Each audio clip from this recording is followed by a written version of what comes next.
Nation, Hebrew Kingdom Building.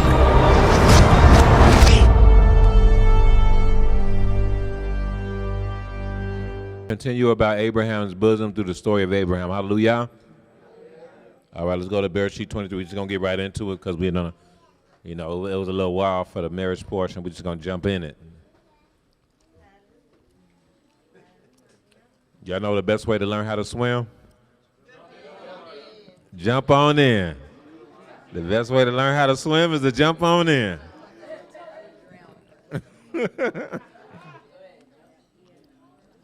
That's how you learn how to swim. You just got to jump on in. All right, Bereshit 23. Bakir Aloof, let's get it. Oh, my bad. That's my bad right there. That's on me.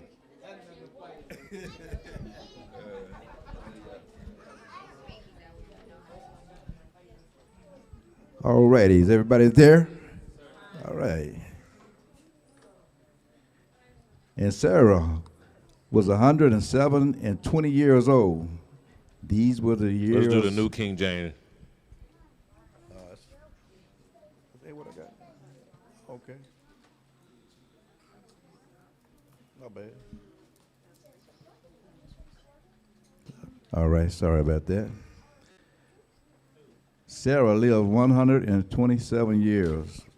These were the years of the life of Sarah. So that's why the Torah portion is called Chaye Sarah, the life of Sarah. Because in the first verse it talks about the life of Sarah, Chaye Sarah. Verse 2. So Sarah died in Karjat Arba, that is in Hebron, in the land of Canaan. And Abraham came to mourn for Sarah and to weep for her. All right, so Sarah passed away, man. Sarah was the daughter of the Most High. Kodesh, daughter of Yahuwah. I mean, she was called, man, the Most High, shook heaven and earth on behalf of her. He loved Sarah, but she 127 now. She passed away. And so it says as Abraham, Abraham, it says that he was crying. When it says that word that he was weeping, it probably was like, it said that Abraham came to mourn for Sarah and to weep for her. He probably was screaming. Really? Yeah, he probably was wailing, man. This was like, Sarah was like, she was that one, you know what I'm saying? And just for her to, she was, I know they were old, but still, it was like, man, she was younger than Abraham. She was 10 years younger than Abraham. So Abraham was about 137 at this time. You get what I'm saying? And so that wasn't easy, man. He was screaming probably. Keep going. Verse 3.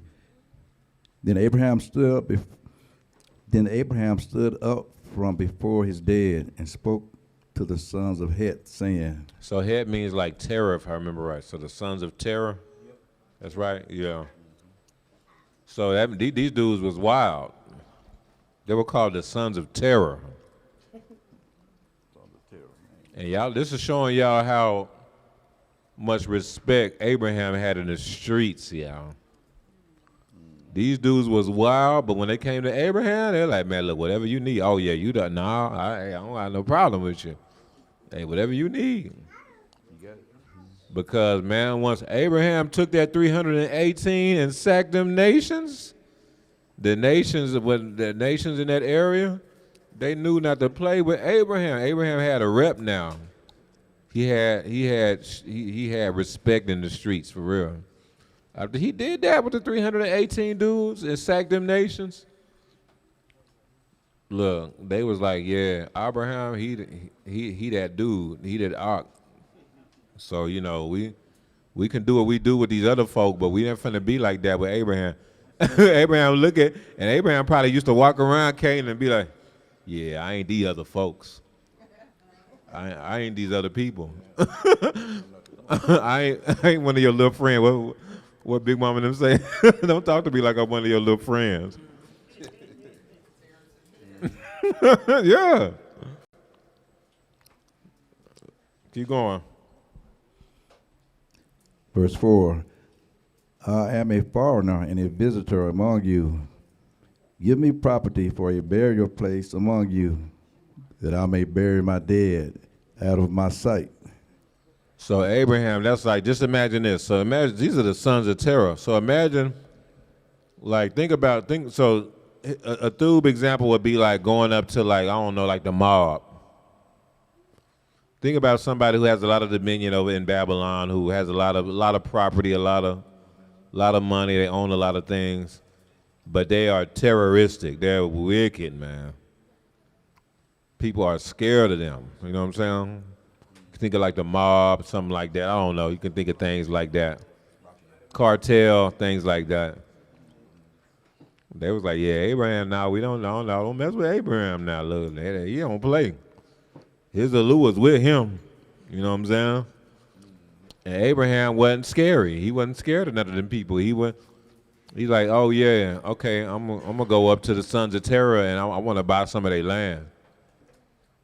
It could have been some of the people that was like, nah, don't mess with them. Nah, I wouldn't deal with them. They wicked. No, I prayed on it.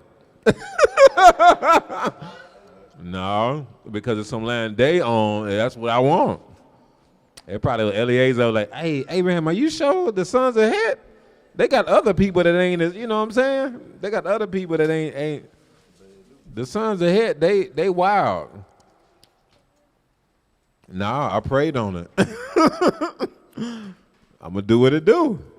So Abraham went to the sons of Het. Let's see what happened. And the sons of Heth answered Abraham, saying to him, hear us, my master. You are a mighty prince among us. Okay, hold on. That word right there is important. That's really saying that you are, that's not saying mighty prince. That word mighty is Elohim. Yes. So in other words, you are like a chief allure, or you are a prince of allure. You are a prince of the Most High. You get what I'm saying? That word is Nasi. You can say Nasiah, but it's really Nasi. The Aleph is, is silent in the biblical Hebrew at least. It means chief, ruler, or prince. It's the Nun, it's the Sheen, it's the Yod, it's the Aleph. Somebody want to give a shot at that?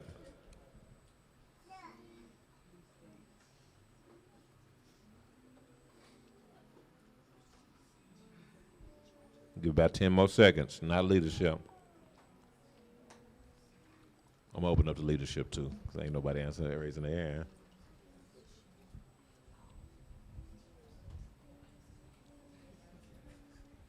I said 10 seconds, but I'm already past the 10 seconds. I'm gonna give it like 10 more seconds. All right. Never mind. All right. We got a hand? Zamar. Okay, let's get it. Let's do it. Let's get the mic back there to Zamar.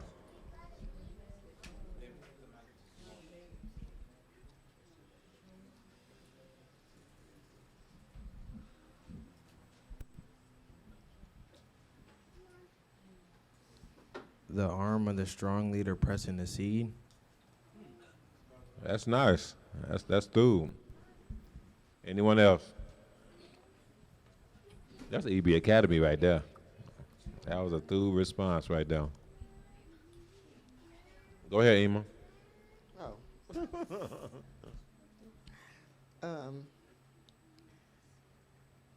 The seed that's, how you say the tent peg is, That's not a 10 peg. oh, it's not? Okay, well, I forgot what it was. That's the Yod. What is the yod again? That's why I put the biblical Hebrew up there. That's the Yod. It's like hand, strength, power, serve, work. Okay. The, let me. I had the hand of the strong leader separates the seed. Oh, that's nice. These are three answers. Let's get Uriel first, and then we'll go to Shimshon, and then we'll get Nathaniel.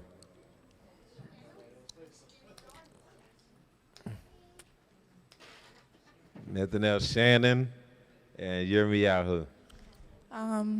The seed that separates the work of the strong leader.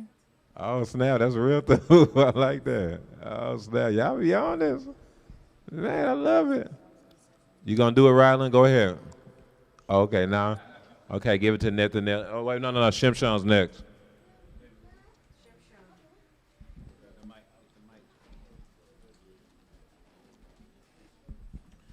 The the seed receiving I really want to say word, but like receiving for lack of better words, like food or substance from the strong leader.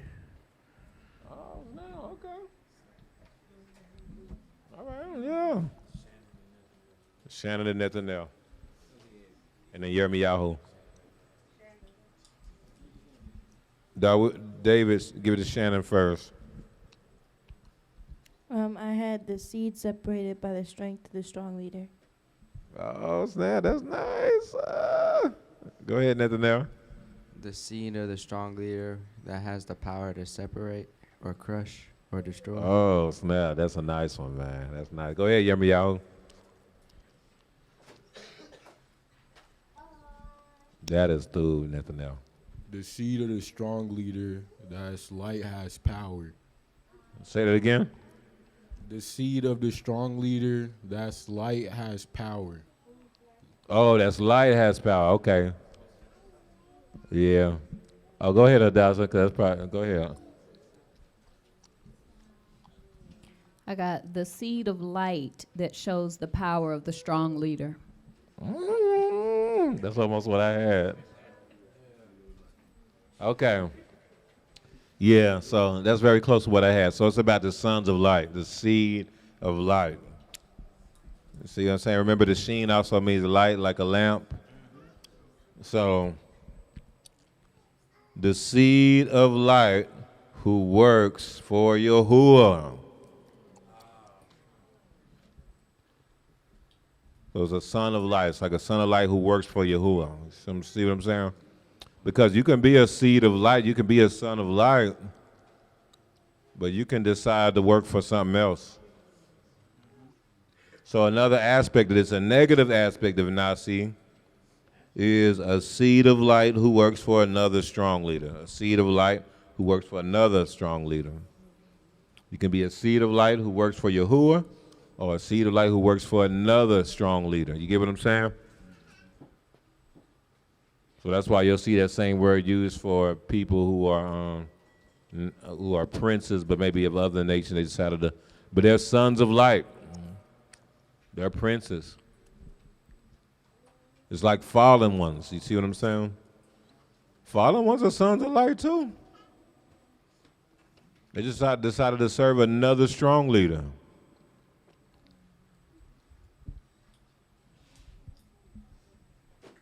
All right, let's keep reading.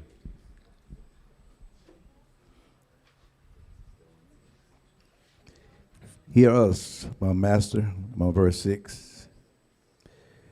You are a mighty prince among us. Bury your dead in the choicest of our burial places. None of us will withhold from you his burial place, that you may bury your dead.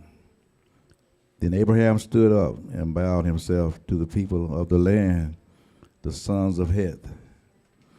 And he spoke with them, saying, if it is your wish that I bury my dead out of my sight, hear me, and meet with Ephron, the son of Zohar, for me, that he may give me the cave of Machpelah, which he has, which is at the end of his field. Let him give it to me at the full price, as property for a burial place among you. So basically, they told him, man, they're like, man, you a chief Alua out here, man. Like, whatever you need. I'm like, man, they're like, matter of fact, we'll give you the land for free. But Abraham was like, no. Abraham was like, no, let me pay full price for it. Abraham was moving in wisdom. And so they charged 400 shekels of silver, which is, that's like hundreds of thousands of dollars in today's money. Let's keep going. Verse 10. Now Ephron dwelled among the sons of Heth, and Ephron the Hittite answered Abraham in the presence of the sons of Heth, all who entered at the gate of his city, saying, No, my master, hear me. I give you the field in the cave that is in it. I give it to you in the presence of the sons of my people. I give it to you. Bury your dead. Then Abraham bowed himself down before the people of the land and spoke to Ephron in the hearing of the people of the land, saying, If you will give it, please hear me. I will give you money for the field. Take it from me, and I will bury my dead there. And Ephron answered Abraham, saying to him, My master, listen to me. The land is worth 400 shekels of silver. What is that between you and me? So bury your dead.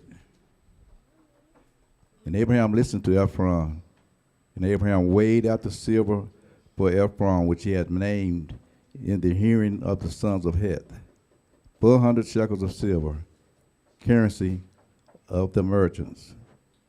So the field of Ephron, which was in Machpelah, which was before Mamre, the field and the cave which was in it, and all the trees that were in the field, which were within all the surrounding borders, were deeded to Abraham as a possession. Abraham bought land. It's Abraham's bosom. He bought land from the heathen around them. And so they had land where they had freedom to do what they needed to do, even bury their own people.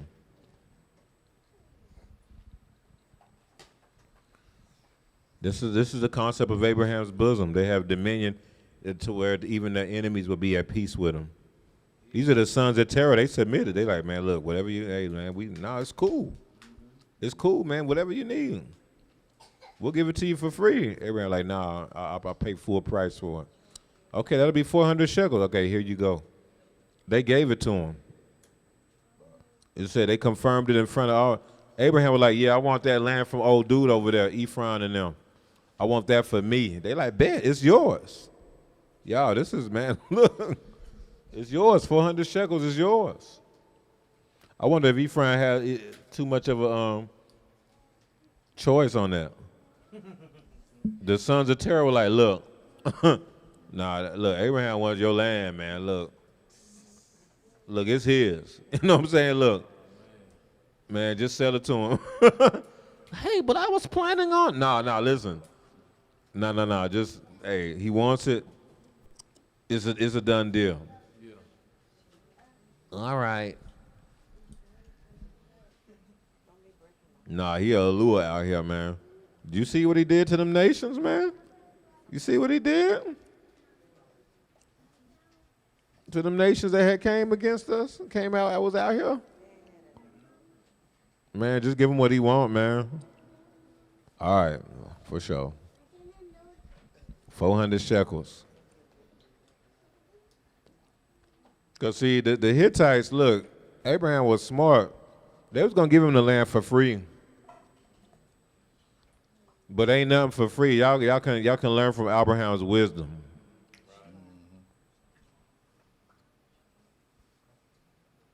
If they would have gave Abraham that, there's a couple of things. If they would have gave Abraham that land for free, they would have, okay, Abraham, we having problems with these nations over here. I need you to come help. And they wicked. You know, these are the sons of terror. Abraham, get your people that y'all have whipped them nations with, come help us, man. They over here tripping over here. Abraham be like, man, nah, I'm not finna do that. What? We had gave y'all all this land. That's how it works when you get free stuff, I'm telling you, for real. Yeah. They gonna feel some type of way. What? We had did that for you? Yeah, there were times where people would offer me stuff and I don't want it. I'd be like, no, I'm through. And they would literally insist, no, get this. Like, no, it's okay, I appreciate it though. No, please take this. Okay, I'll take it. And then when I don't do what they want in return, they still feel some type of way. I had gave you that stuff earlier. I told you I didn't want that. You insisted. I told you I was through. I ain't asked for that. I did not ask for that. They'll really feel some type of way. I had gave you that though. Remember when I had gave you that last week and are you gonna tell me no? I'm telling you, that's human nature. That's how people are. Don't take free stuff, y'all. Now, well, hold on. Let me take that back. For the Machpelah, yeah. For the Machpelah, that's different, you know. If, you know, we like, hey, you know, I prayed on it. This is going on. We're going to help you. That's different. Don't be like, no, you said don't take free stuff, so no, I'm not going to take it. You know, no, that's different. But if you at work and your coworker, what's his name? What's the coworker name? Brandon come up there and they be like, hey, look, I'm finna go to lunch. It's on me. Come on. That's a no, because they gonna hit you with that. When the next time they went, okay, let's go to the movies, you like, nah, I'm through. Oh, you gonna act like that? I had bought you lunch like three days in a row. You gonna act like that on me? I had spent like $200 just last month just on food for you. They gonna count it. They gotta tally how much they spent. You gonna say no to me? I done did all that for you. What you gonna say? You shouldn't have took it. For real. Akio, listen. If you need lunch money, we can help you with that. You got the Akeem. You can reach out to us. We can help you with lunch money. You don't got to take no lunch money for the coworker. For real. That's how people are, Machpelah. So Abraham knew that. He was like, yeah, nah. Actually, I would like to pay full price for it. And they charge them full price, all right. And they like, what is it to you? It's worth 400 shekels. That was like that's a high amount. That's hundreds of thousands of dollars, you know what I'm saying? And he paid it right off the top. So they couldn't say nothing. Y'all can't come back, try to act like I owe you nothing. You can't try to do none of that. You can't say nothing. In front of everybody, yeah. The men at the gate were there to witness. And on top of that, he had mineral rights. It said he had rights to all the trees were his that are on the land. The cave, everything that was on the land was his. He had all that was his. And it was in front of all the he had multiple witnesses at the gate. They couldn't say nothing. And that ended up the places where he buried his Isha, where he was buried, and y'all will see that his descendants after him, they all were buried there. You know what I'm saying? They all ended up being buried there. So what this is also showing you that burial is very important, y'all. I know the mindset sometimes can be like, well, they not here no more. They in the Shamayim, you know, they not here no more. It don't matter how you bury them. You see this in the scriptures, like, no, Abraham went out of his way. He paid top dollar, y'all, to have a proper burial place for his Isha. And that was a generational burial place, man. That's where he ended up being buried, and y'all will see his descendants after him. You see what I'm saying? We'll go to chapter 24. Y'all ready? Chapter 24. All right, let's go, Bakir Loof. Now Abraham was old, well advanced in age, and Yahuwah had blessed Abraham in all things. This is Abraham's bosom, dominion, blessed in all things. Keep going. So Abraham said to the oldest servant of his house, who ruled over all that he had. What was the name of Abraham's oldest servant? That says Zachain. So you can say oldest, but you can also translate that as he had a Zachain there. He reached out to the Zachain.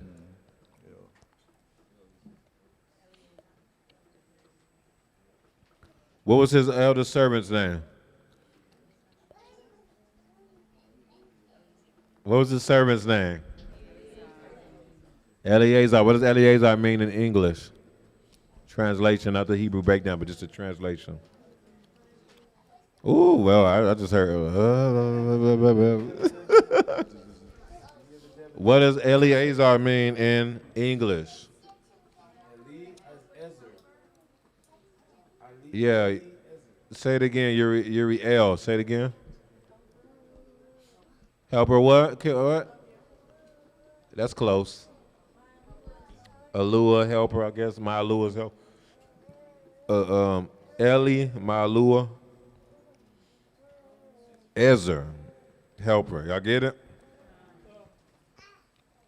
So his name was Ezer. And you can also look at it as like the Ezer of Alua. You know what I'm saying?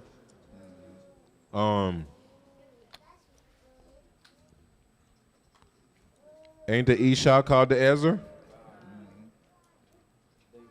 Ain't the Ruach HaKodesh called the Ezer? Did y'all know that the Ruach HaKodesh is called the Ezer? The Yahusha said, I'm gonna send my helper. He's gonna lead you into all truth. Yahusha was talking about the Ezer. Yahusha said, Yahusha was talking about that there was be a time where he's not gonna be there, but don't worry, he's gonna sit in his Ezer. This is a similar situation. Think about it, y'all. Think about this. Abraham left. Yahuwah told Abraham to leave your father's house and come to Canaan. He did it.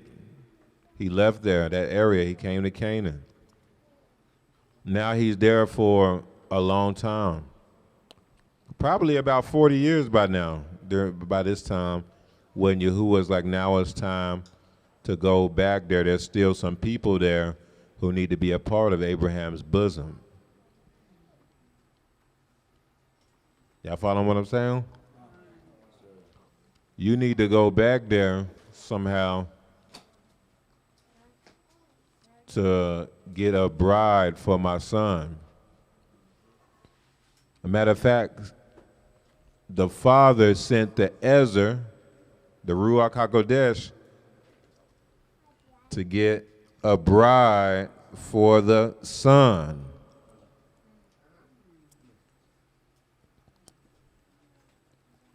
That's how y'all ended up here. Let's keep reading. Okay, so Abraham said to his oldest servant of his house, who ruled over all he had, please put your hand under my thigh, and I will make you swear. So that's very nice, healthy English. But it's basically being a promise on the seed. You see what I'm saying? It's about making an oath regarding his seed. So, under the thigh, it's regarding his seed. You get what I'm saying? Okay, let's keep going. Yeah, please put your hand under my thigh, and I will make you swear by Yahuwah, the allure of Shamaim and the allure of the Eretz, that you will not take a wife for my son from the daughters of the Canaanites, among whom I dwell. So this is important. Abraham's at an age now. So Sarai passed away. His son is about 30 now. We know that because that was about the age he was when he went up and offered him up on a mountain. This is the chapter right after that. Well, almost like two chapters right after that. Like the chapter after the chapter after that. That was in chapter 22 and chapter 24. You get what I'm saying? So he's around 30. This is probably around the same time frame. You know what I'm saying? And now he's like, man, he's living here in Canaan. He's been here all these years. He's probably roughly about 40 years. And he's like, man, he's been there long enough to know, man, look, ain't none of these females gonna work for my son. Because in order for the Kodesh seed, this is what I was talking about on the Akio calls I've been doing on Yom Shishi. In order for the Kodesh seed to continue, it has to be through it has to go through the right female. What'd you say now? Hey. Man, look, them camps jumped on there, man. Yeah, I don't know how that happened, but we had camps. Yeah, they were listening to the whole teaching. Like, what y'all don't believe this? Why y'all on the teaching for? Why y'all don't believe what we believe? Why y'all worried about what we doing like that? Right. He first started trying to talk to me about my locks. He first told me, look, I know what y'all believe. I just don't agree with it. I'm not trying to go back and forth about that. I know who y'all is. I know what y'all believe. I'm gonna move on. So okay. Then he started talking on the topic though. I was like, okay, I'll engage you on that. All right. It was probably I'm talking to Uncle last year. I was like, man, look. Even Yasha, she would have got him. He started talking on the topic though, so he saved himself on that. Like, all right, I'll talk with you. All right. They was on the whole teaching. Yeah, they ain't never happened. I know camp people. We don't believe the same thing. Would you be sitting there on a 2-hour teaching or something you don't believe? That's unheard of, for real. They sat there on the whole thing. To the end, y'all.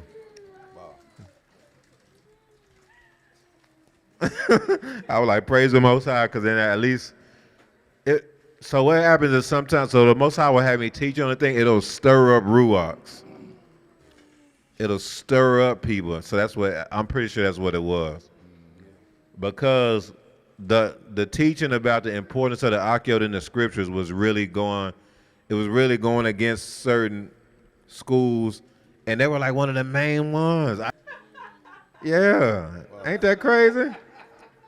That junk was crazy to me. They one of the main ones that I was speaking about who be on that stuff about, the female can't do nothing, they can't speak, and they was on the call, they was on the teaching. That was wild to me, man. That stirs up ruachs, y'all. That stirs people up. So anyway. But what this shows is that the female is just as important as the male when it comes to bringing forth Kodesh seed. Because it has to be in a certain womb. The seed that so the male, he plants the seed, but the seed has to be planted in a womb. And if that womb ain't Kodesh, you might not have Kodesh seed. It'll take a miracle.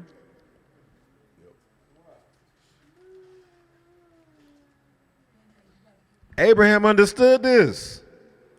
Y'all know why Abraham understood this? He lived it. He lived it. He had a baby with an Egyptian, and the Most High was like, nah, he ain't the one. Abraham was like, oh, but please, he's through. Israel. Abraham like, nah, he ain't the one. I mean, Yahuwah was like, nah, he ain't the one. I'm gonna give you a coat. That seed though from Sarai though. Abraham like, but man, Ishmael right here, Yahuwah. Most High was like, no. I'm gonna give you a Kodesh seed through Sarah. And so Sarah was 90, but she brought forth Kodesh seed. Oh, that's another thing that shows how the age that Isaac was, because we know that Isaac was born around the time Sarah was like 90. I think she was 90 because Abraham was 100. He was 99.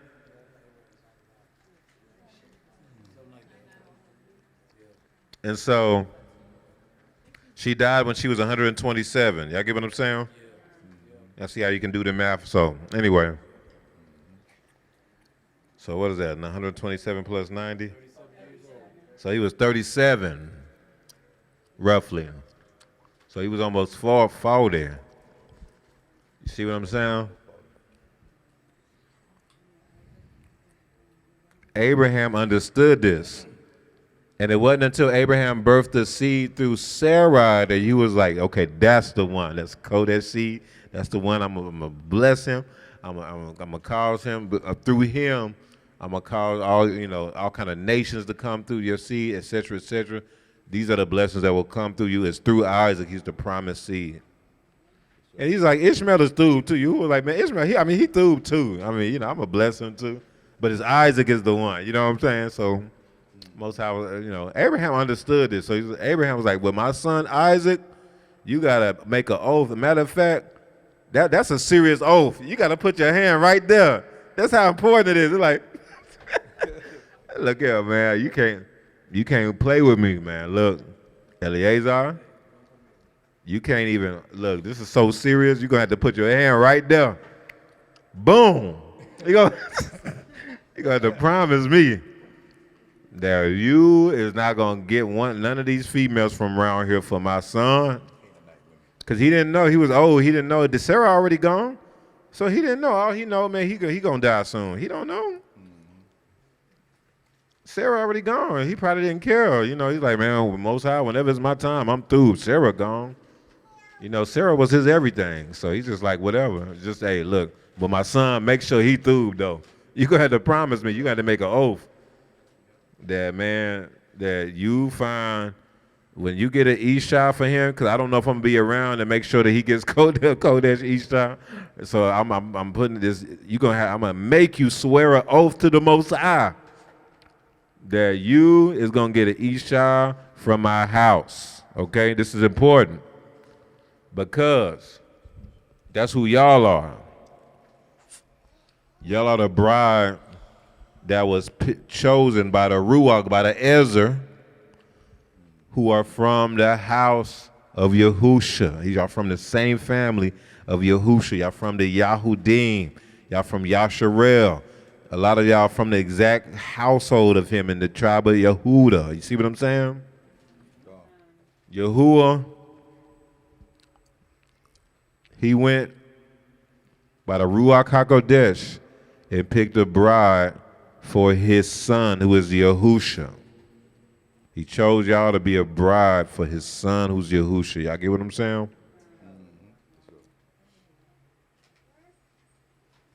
It was the Ruach, it was the Ezer, the helper, who caused y'all to be gathered and to become a part of the bride of Yahusha. All right, let's keep reading. Okay, verse 4. But you shall go to my country and to my family and take a wife for my son Isaac. Y'all see the contrast? Yahuwah told in Genesis Bereshit 12. Look what he told in Bereshit 12. Now Yahuwah has said to Abraham, get out of your country, from your family, and from your father's house to a land that I will show you. Now read verse 4 again. But you shall go to my country and to my family and take a wife for my son Isaac. It's time for Abraham to go back. Yahuwah called him to leave. He left. He's in the promised land for roughly, I'm guessing, about 40 years or so, 40 plus years. And now it's time to go back. Because there's still people up there who's supposed to be a part of Abraham's bosom. There's still a remnant up there that needs to get caught, that needs to be a part of the bride of Yahusha.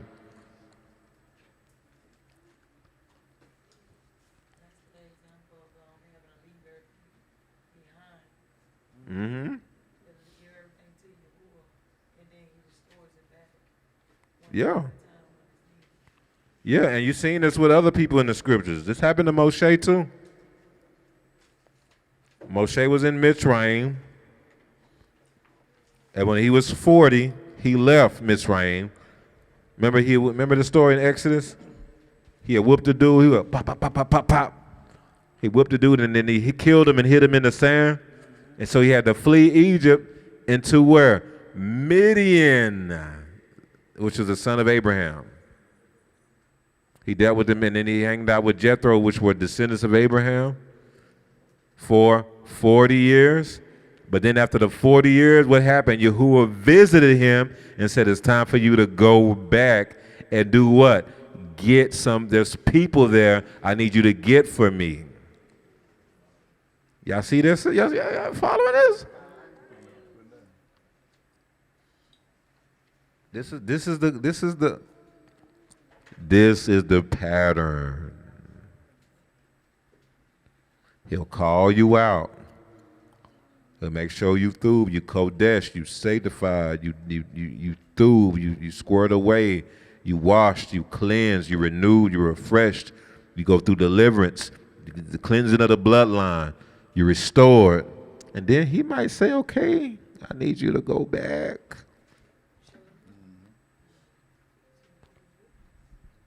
I need you to go back to get some people to bring them back to me.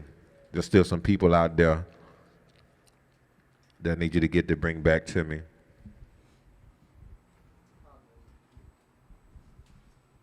Abraham's bosom was the spot now. Abraham is through, man. He got big money. He got the reputation in the streets. Don't nobody he untouchable. Don't nobody want to mess with him. They know he the man in Canaan. He the man in Canaan. And you were like, yep, now I need you to go back to your father's house. So he sends Eleazar to do that, to handle that. Eleazar, to what I remember, is 318, is the numerical value of the Hebrew word Eliezer. Eliezer. It's 318. Remember, it was 318 people that came and fought and whooped all those nations. So the understanding is that Eleazar was probably the leader of that army. That's probably why. So think about this. Eleazar was probably the leader of that army, just like Joshua was the leader of Moshe's army. Get what I'm saying?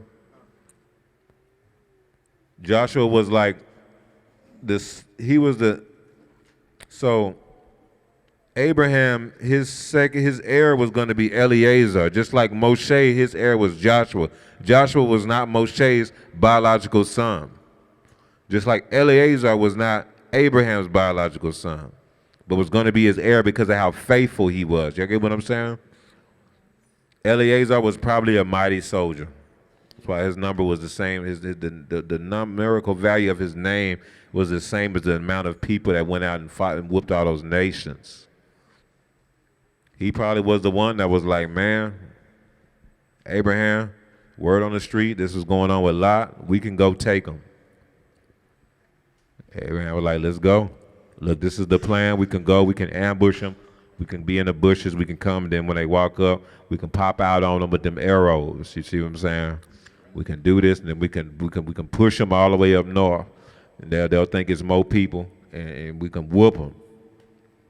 Eleazar was his main man. For Eleazar to be Abraham's top dog like that, he probably was a mighty warrior.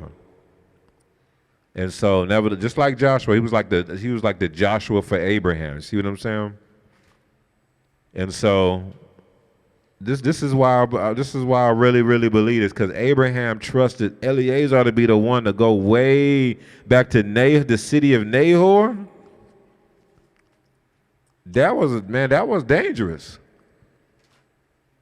That was about, I believe it was about 800-mile trip, and you didn't have no cars back then. So an 800-mile trip, when you have a car, about how long is it? A 12-hour drive or something? Maybe 8-hour drive, let me think. How long? About 8-hour drive? Probably longer than that?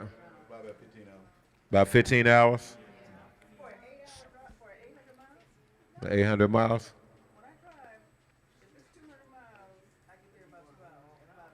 Oh, no, 200 miles in 2 hours? Oh, no. Doing 100 miles an hour. If you drive 100 miles an hour, you can make it in 8 hours. Average. Yeah. Nah, amen, Angie, listen.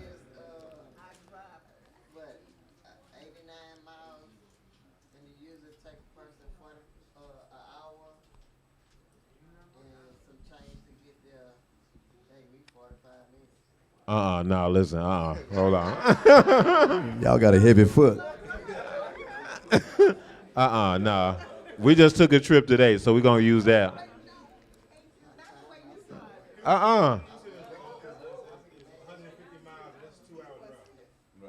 Houston 2-hour drive? Oh, no. Oh, no, I've been going to Houston all my life. That's about 2.5, 3 hours to get to Houston. Oh, no. How long to go to Houston? Yeah. Yeah. Yeah.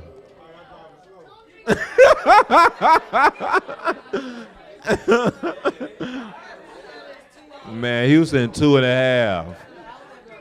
Based on what side of town, about 3 hours. Based on what side of town you going to. Yeah. Oh, well, yeah, that makes sense. Yeah, that makes sense. To the outlet mall right there? Yeah, yeah, on 290, yeah. But most people in Houston don't live off no 290. You gotta go down, you gotta go into the city. Yeah. My family was in northeast side. That was about 2.5, 3 hours. 2 hour 45 minutes.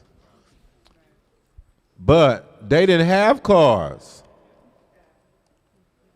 They on camel. We were at tour portion. Everybody were at tour portion. They said they didn't have cars, right? They was on camel. You know how camels walk?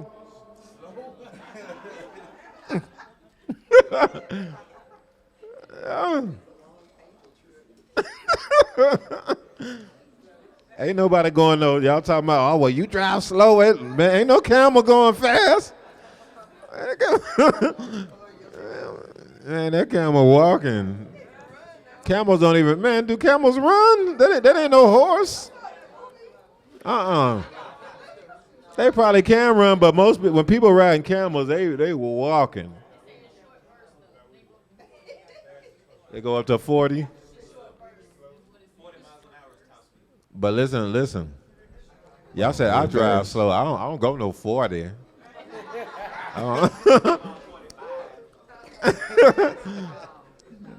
About 55. I'm just saying.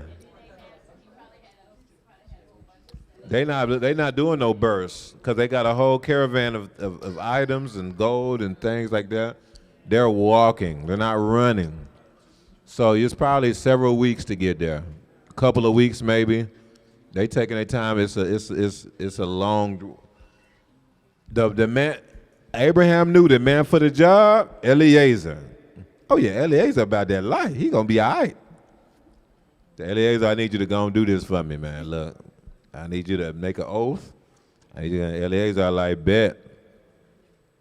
Ain't worried about nothing. And he went out there. He took the Ruach, the Ezra, to go and get a bride for his son. Yahuwah went by the power of his Ruach and went and got y'all as a bride for his son, Yahushua HaMashiach. Let's keep going. Okay, verse 5. And the servant said to him, perhaps the woman will not be willing to follow me to this land. So the servant was like, man, perhaps the woman will not follow me to this land. And Abraham was like, no, a malak is going to go before you and make sure this is through. Go to Matthew 4:19.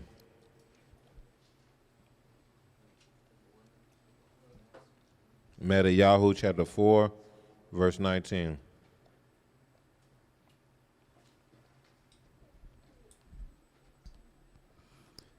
Okay, everybody there? Start with verse 18 and 19. Yes, sir. And Yahushua walking by the Boy, sea. they said they wasn't ready though. Y'all not ready? My bad, Betty. I didn't mean to step on your foot. Y'all ready? And Yahushua, walking by the Sea of Galilee, saw two brothers. So Yahushua, he walking by the sea. He saw two Akim. Who they see? Who he see? Simon called Peter, and Andrew his brother, casting a net into the sea, for they were fishermen. So Yahushua was walking by the sea. He saw two Akim. They was working. Let's see what he said, verse 19. Then he said to them, follow me. What did he say? Follow me. What did he say? Follow me. All right, keep going. And I will make you the fishers of men. And what did they do? They immediately left their nets and followed him. There you go. Eliezer was like, what if they don't follow me? What if she don't follow me when I go and try to get a bride for your son? Yahushua was going, he was telling them to follow him because those were going to end up being his bride. You get what I'm saying? The apostles. Y'all following that? All right, let's look at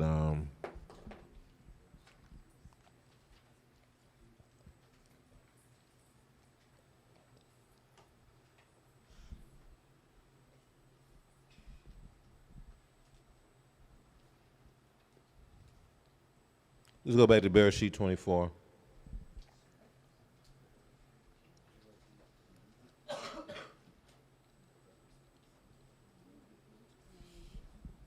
Let's start with verse 5.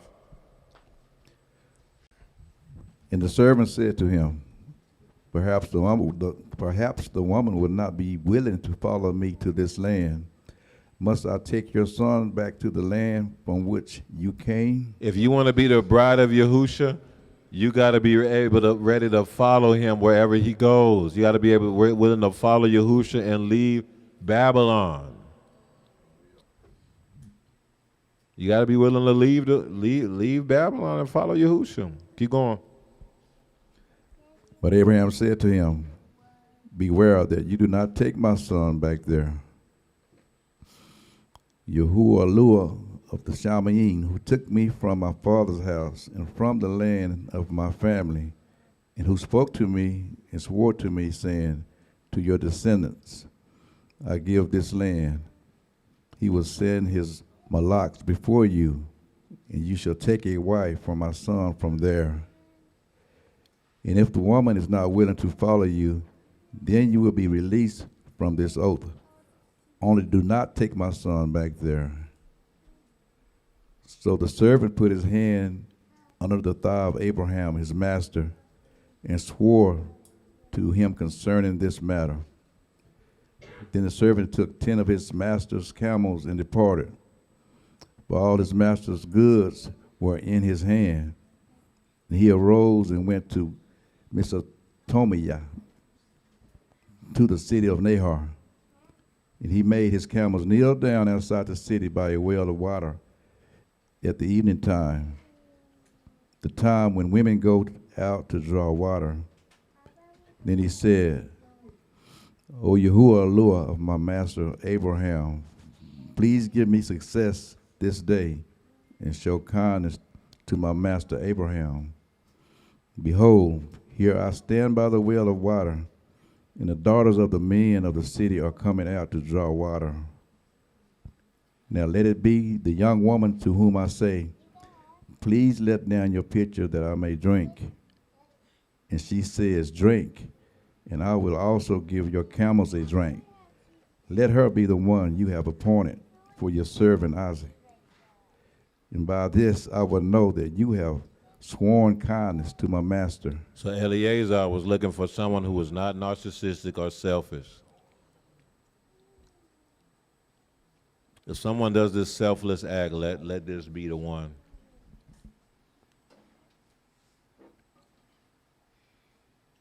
I'm going to ask him for a drink. If she gives me a drink and says, hey, let me go ahead and give all your camels something to drink, listen, the camels drink like a crazy amount of gallons of water. I can't remember how much. I had brought it out one time when we covered this Torah portion, the specifics. I had looked it up.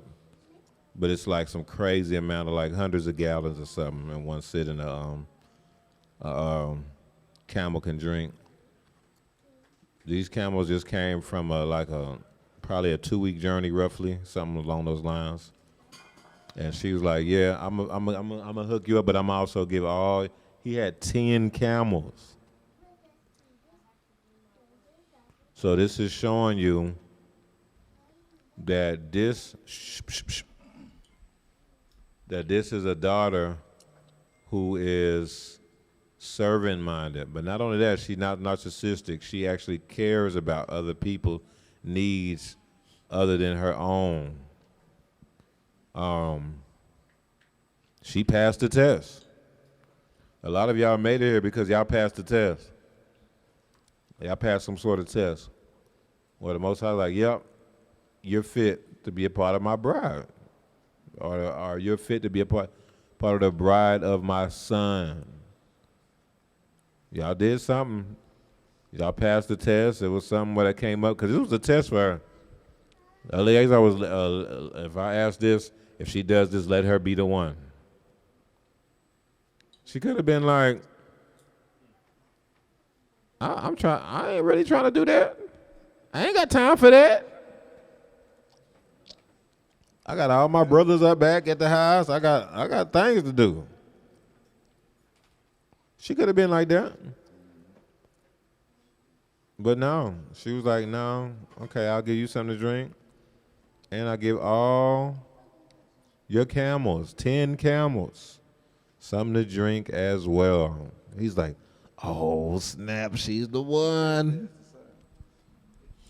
She's the one. And she was the one. You know what? Sarai just passed. That was the mindset of Sarah. We were talking about last night the Eshet Kayel, the Proverbs 31 woman. That was the mindset of the Proverbs 31 woman. They were very servant-minded. They worked. They worked with their hands. Keep going. Verse 15. And it happened before he had finished speaking that, behold, Rebekah. Read verse 16. Now the young woman was very beautiful to behold, a virgin. She was beautiful, y'all. Beautiful. And she also was a what? No man had known her. And she also was a what? Virgin. A virgin. No man had known her, and she was beautiful. What? Man. Her name literally means like ensnared. Because she's so beautiful. She ensnares people by her beauty. That's the concept. You know what I'm saying? She's another Sarah. Remember, Sarah was on that level. See what I'm saying? And he just lost his mama. And so, like, wow, we found another Sarah.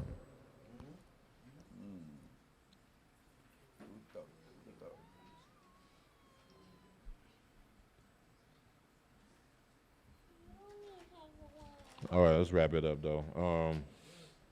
So y'all read the Torah portion. So basically, she did that thing, man. She fed all the camels. And then you had this Og named Laban came into play. It was her brother.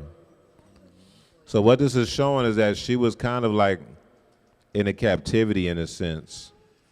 Because she was like in this house and Yahuwah was redeeming her from a situation. To be in Abraham's bosom. Yeah.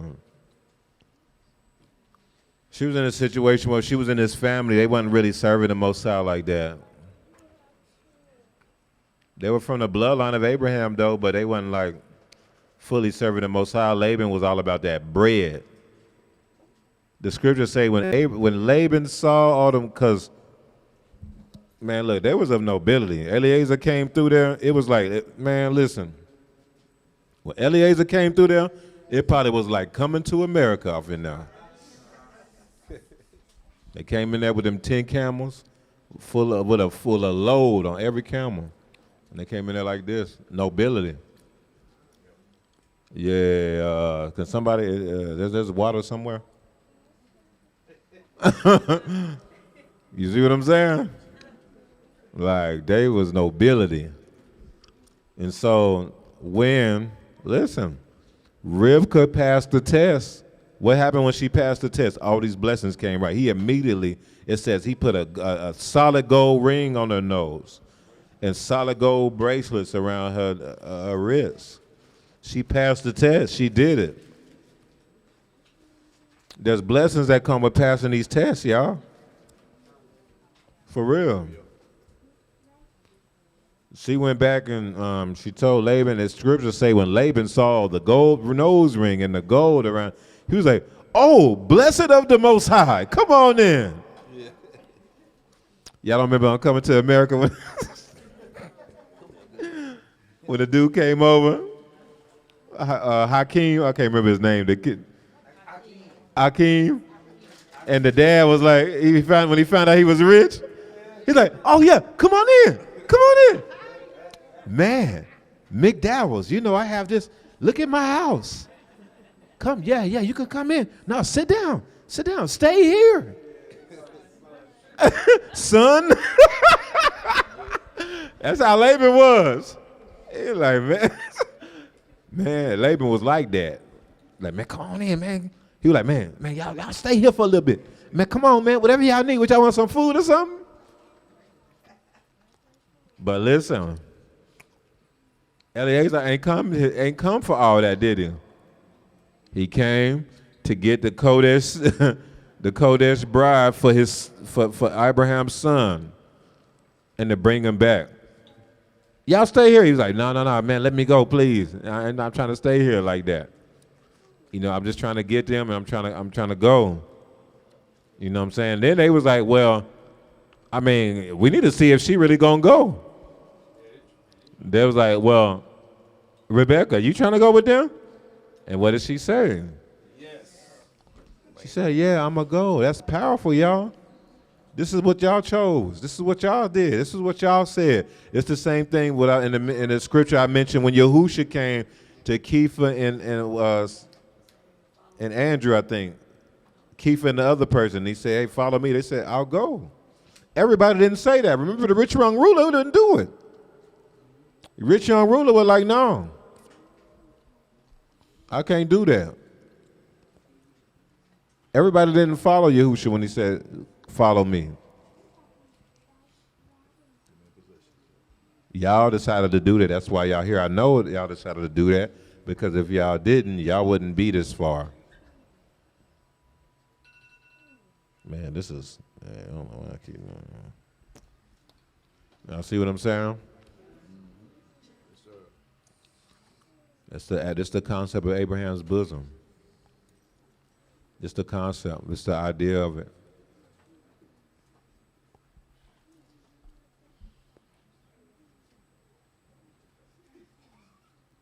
She came in a sense, as like a replacement for Sarah. Because there may be some people who we lose, and then the Most High brings in replacements.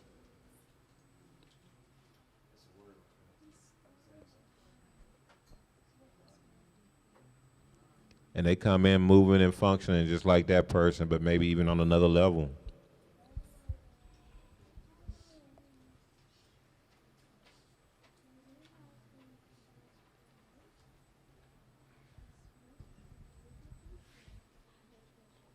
All right, let's skip down to the end of this chapter.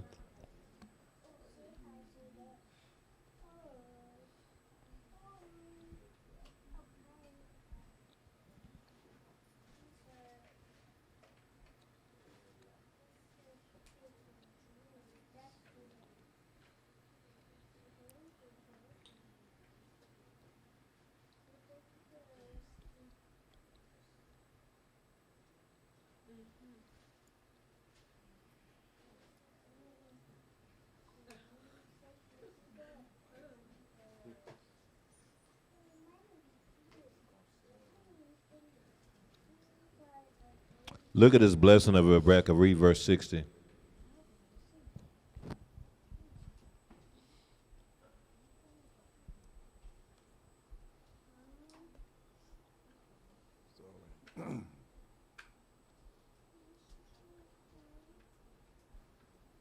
Right? Yeah, 24 verse 60. Yeah. Keep jumping on me here. Okay, gotcha. Okay, verse 60. Here we go. And they blessed Rebekah and said to her, our sister, may you become the mother of thousands and tens and 10,000s, and may your descendants possess the gates of those who hate them. Yes, sir. Yes, sir. Yes, sir. Keep going. Yes, sir. Then Rebekah and her maids arose. Skip to verse 62. Now Isaac came from the way of Beer-lahai-roi, for he dwelt in the south. And Isaac went out to meditate in the field in the evening. He went out to do what? Meditate. Y'all see this? Yeah, y'all ain't know our forefathers did this in the scriptures, huh? They went out and did meditation in a Rev prayer time, huh? They went out and was meditating in the evening. This is when Isaac Yitzhak, he went out to do his meditation in the evening, lifted his eyes, and he saw the caravan of camels coming. Read verse 64. Then Rebekah lifted her eyes, and when she saw Isaac, she dismounted from her camel, for she had said to the servant, who is this man walking in the field to meet us? The servant says, this is my master. So she took a veil and covered herself. Y'all got to understand, Rebekah she left everything, y'all. She didn't know these people. She didn't know what she was getting into. She just said, I'm going to go. And she left everything, not knowing what she was getting into. And went probably a couple weeks journey, several days journey, to go meet a bridegroom that she never even seen.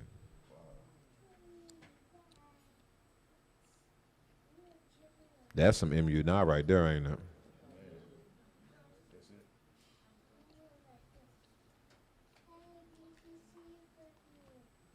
She trusted the Most High. She was somebody who served the Most High. She was different than everybody in that house. That's why Yahuwah had sent Eleazar to go get her. She was a daughter of Yahuwah.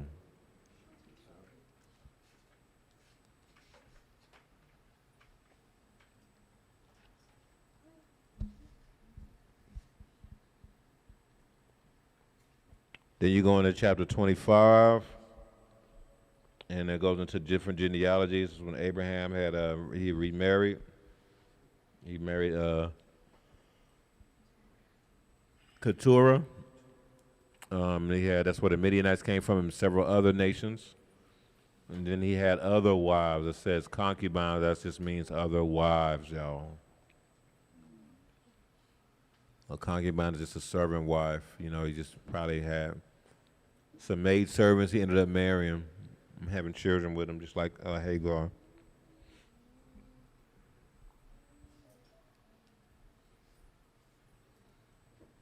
What is that showing? That the nations will flow to Abraham's bosom. See, the concubines are usually concubines. So someone from the Kodesh wouldn't be a concubine. You get what I'm saying? Those are the maid servants. Y'all remember the covenant talks about that? The concubines are just another word of saying the maid servants that end up being married, end up being wives. That's Abraham's bosom.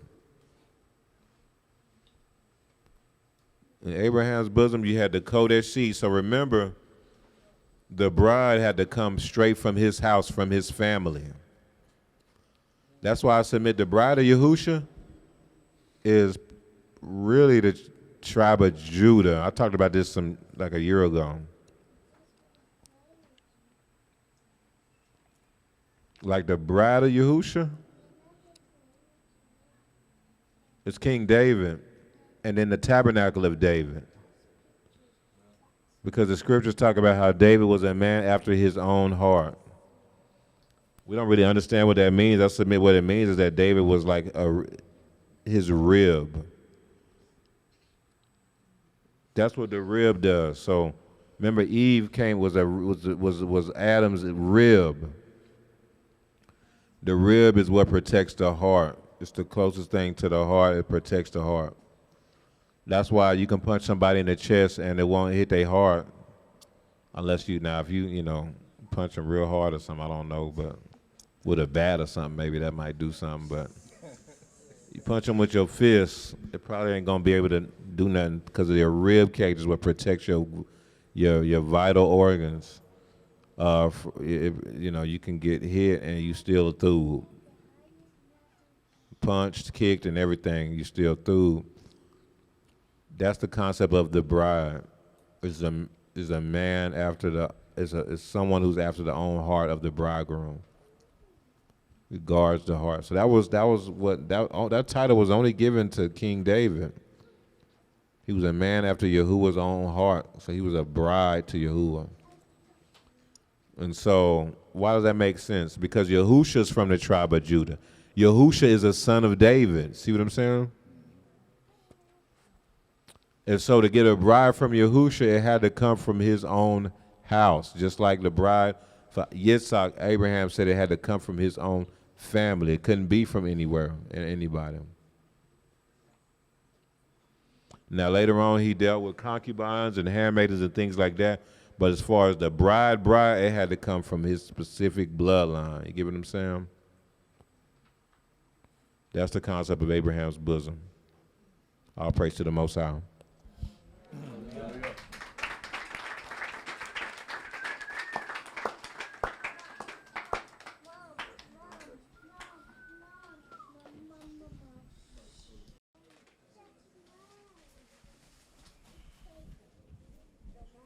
So Radayahu put his vision in here. Hallelujah. Daoud said Sarah was 127 years old. 1 + 2 + 7 = 10. Yeah, that's interesting. I That's never very thought interesting. about that. Yeah, me neither. This is Isha Hadassah. She said, PBS.org on camels. They can easily carry an extra 200 pounds and walk about 20 miles a day through the harsh desert climate.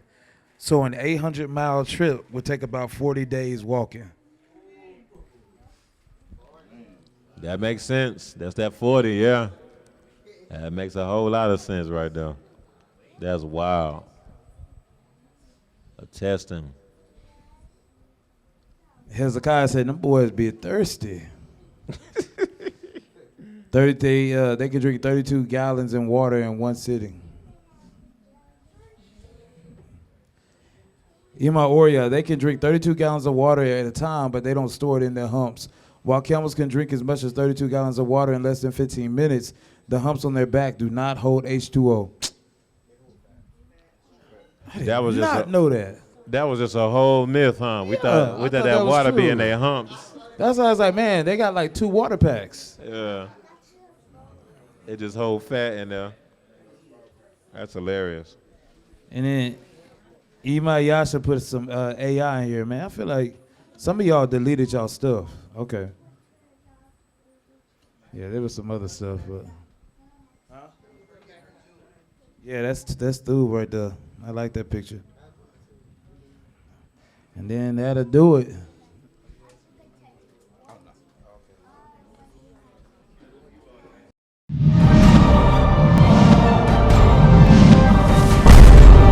Rebirth of a nation.